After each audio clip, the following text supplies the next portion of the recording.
2 days ago, Senator John Cornyn from Texas took a small swipe against Donald Trump. He did not like the way Trump approached coronavirus, slamming him and suggesting that a bit more discipline is required. If you have been watching the GOP in its current avatar, your sirens would have started screaming. When did GOP senators started politically distancing themselves from the president? The president still has 90% of the Republican base backing him all the time. So they don't even socially distance themselves from him, but politically distancing. And Trump does not like anyone in the party speaking against him. So John Cornyn saying that we all need to exercise self-discipline is not just unusual, it's a clear sign that something is going on in Texas. Then there was Texas GOP chairman Alan West going all the way to write a scathing critique of Lincoln Project, as the Lincoln Project pledged to spend at least $1 million against Trump in Texas. $1 million is nothing in Texas.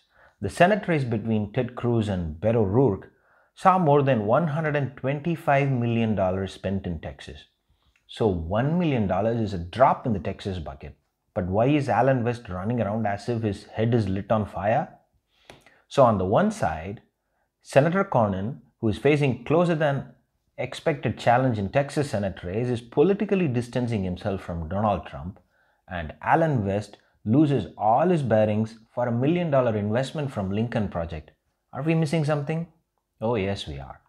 As May became June and July became October, Senator John Cornyn's lead over Hagar, his Democratic opponent, went from 11 to 15 points lead to mid-single digits.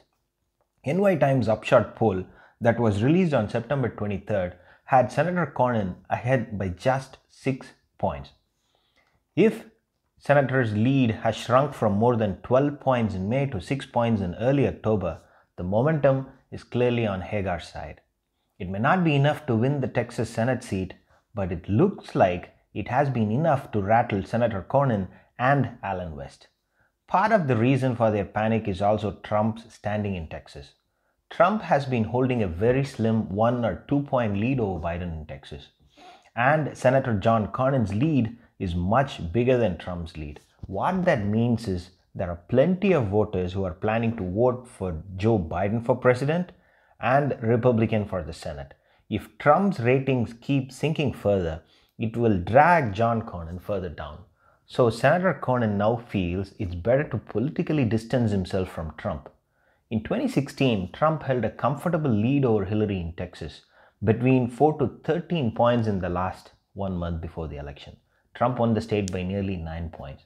That was a difference of 807,000 votes. In 2018, the race between Ted Cruz and Beto O'Rourke for the Texas Senate seat saw the turnout increase on the Democratic side, reducing the difference between the two parties to just 214,000 votes.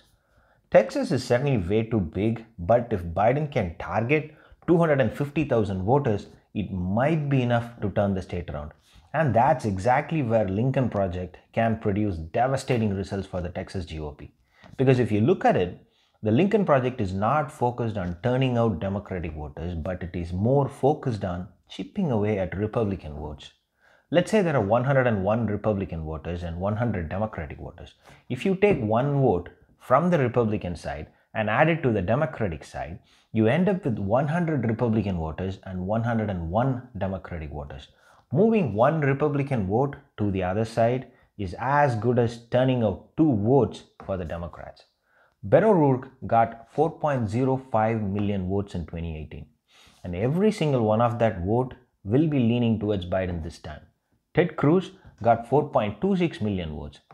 If Biden can make just 100,000 or 120,000 Republican voters who voted for Ted Cruz to pick him over Trump, then he can win Texas. Biden campaign has announced that it will be spending $6 million in Texas. Some think it's way too late and some are saying that it's waste of money. But the truth is, it's a calculated risk taken by the Biden campaign. Number one, they are flush with cash, possibly in the order of $500 million. So they can risk 1 or 2% of that cash on high-risk investments such as Texas. In 10 years between 2002 and 2012, Texas voter count increased by 800,000. In the last 4 years, the number of voters increased by 2.1 million. The electorate in Texas today is completely different from what we had in 2016. The GOP's best chance lies in suppressing voter turnout, but how far they will be successful in reducing the additional 2.1 million voters, that's a lot of heads and hands, and it's not going to be as easy as it was before. And Biden is also holding his position at around 45% in Texas. That's a good 5 percentage points above where Hillary Clinton was in the state. And that in itself is a good indication that the gap between Trump and Biden is just around 200 to 300,000 votes. By targeting Republican vote base, Biden can reduce his gap with Trump to 100 to 150,000 votes. And the third most important factor is Texas, due to its voting laws, may actually end up releasing its results on November 4th. So if Trump loses Texas, there is no path for him whatsoever to win the Electoral College, and without Texas, there is very little gap for him to contest the election. Spending 10 or 20 million in Texas to block Trump's legal maneuvers is absolutely worth it. Trump campaign does not have enough money on hand to respond to an attack in Texas. And if they stay out, which I think they have no choice but to, then Biden has every chance to win Texas. It's a risky move, but considering the situation in Texas and available cash on hand, it's well worth the risk. Biden campaign is now on the testing mode. The $6 million will allow them to see if the race tightens further in Texas. If that happens, expect Biden to make a quick visit to Texas in the next 2 weeks. Few visits by Biden and Harris should be more than enough to keep things tight in Texas through the election day. So welcome to Battleground Texas.